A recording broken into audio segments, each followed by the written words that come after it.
Hi, എല്ലാവർക്കും നമസ്കാരം. എന്റെ പേര് രജിത. ഞാൻ 2018 മുതൽ LSTD തേർഡ് ഗ്രേഡ് ഓവർസിയറായി ജോലി നോക്കുകയാണ്.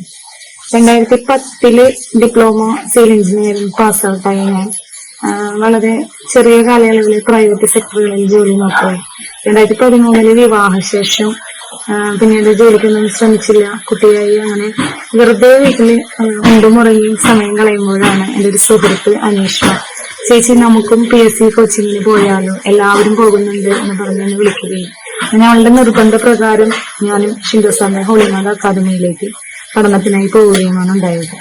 അന്ന് എന്റെ കുട്ടിക്ക് 1 വയസ്സ് മാത്രമാണ് പ്രായം.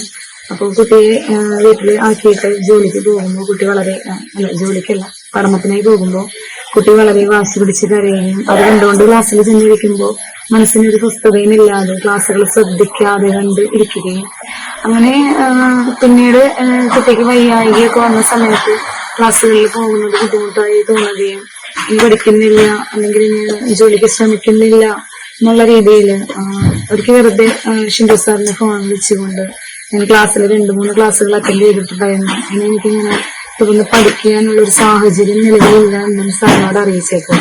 സാർ അന്ന് എന്നോട് പറഞ്ഞത്, ഒരു കുട്ടി ഉണ്ടായി എന്ന കാരണത്താൽ എന്റെ കരിയർ ഇവിടെ ഉപേക്ഷിക്കുകയാണെങ്കിൽ എനിക്ക് നിന്നോടൊന്നും പറയാനില്ല.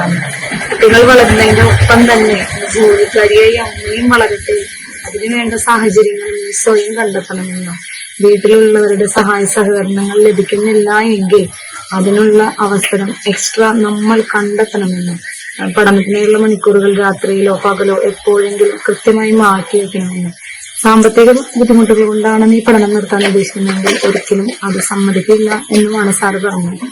അപ്പോ ഒരു കുട്ടി വളരുന്നതോടൊപ്പം ജോലിക്കാരിയായി തന്നെ ഒരു അമ്മയും വളരട്ടെ എന്ന സാറിന്റെ ആ ഒരു ഒറ്റ നിർദ്ദേശത്തിന്റെ പുറത്ത് തുടർന്ന് വളരെ കുറച്ച് നാളുകൾ ക്ലാസ്സുകളിൽ പോവുകയും സാറ് തന്നിട്ടുള്ള സ്റ്റഡി മെറ്റീരിയൽസും ബുക്സും ഒക്കെ റെഫർ ചെയ്തുകൊണ്ട് എക്സാമുകൾ എഴുതുകയും, എക്സാമുകൾ എന്ന് പറയാൻ കഴിയില്ല, സാറിന്റെ ഹോളിനാഥ് അക്കാദമിയിൽ പോയതിനു ശേഷം ആ ഒരു എക്സാമാണ് എഴുതിയിട്ടുള്ളത്.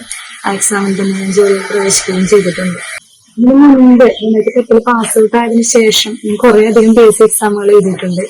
ഒന്നും പഠിക്കാതെ കണ്ടുപോയി ഓർമ്മയിൽ വരുന്ന അത് ചിലത് കറക്റ്റ് ആൻസർ ആയിരിക്കാം, ചിലത് ഇത് ശരിയാകാം എന്ന ധാരണയിൽ കറക്കി കുത്തുക എന്ന് നമ്മൾ പറയും. ആ കറക്കി കുത്തലിൽ കുറെ അധികം നെഗറ്റീവ് മാർക്ക് വാങ്ങിച്ചുകൊണ്ട് അങ്ങനെ കുറെ PSC എക്സാമുകൾ ഞാൻ എഴുതിയിട്ടുണ്ട്.